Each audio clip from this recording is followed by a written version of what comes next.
మన దేహంలో సంస్కృతంలో చెప్తున్నారు పెద్దలు 10 రకాలుగా ఉంటుంది వాయువు.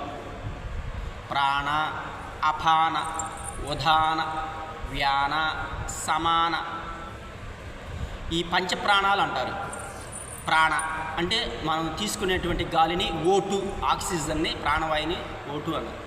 అపాన కిందకు వదిలేటువంటి గాలిని లేదా కార్బన్ డైఆక్సైడ్ని అపాన వాయువు లేదా బొగ్గు పులుసు వాయువు అంటారు. వ్యాన, ఈ వ్యాన వాయువు ఏం చేస్తుందంటే సమానంగా మన ఆహారాన్ని డైజెషన్ చేయడానికి ఉపయోగపడుద్ది, శక్తి రిలీజ్ చేస్తుంది ప్రతి కణకణానికి. ఉదాన సమానంగా అన్ని అవయవాలకి పంపింగ్ చేసిన తర్వాత అక్కడ ఏర్పడ్డ మలిన పదార్థాలు తీసుకొస్తుంది. సమాన వ్యయం. ఉదాన వ్యాయువు. ప్రాణ, అపాన, ఉదాన, వ్యాన, సమాన. ఈ పంచ క్రియలు జరుగుతూ ఉంటుంటాయి దేహంలో. మలిన పదార్థాలని డస్ట్బిన్లో వేస్తూ ఉంటాయి.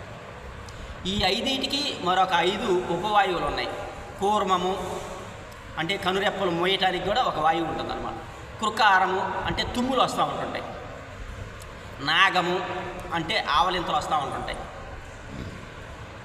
దేవీదత్తము ఎక్కిళ్ళు వస్తూ ఉంటుంటాయి అన్నట్టు. మరియు మనం చనిపోయినాక మన దేహాన్ని ఒక 2 గంటల సేపు ఆసన్నమైన వాయువుని ధనుంజయ వాయువు అంటారు.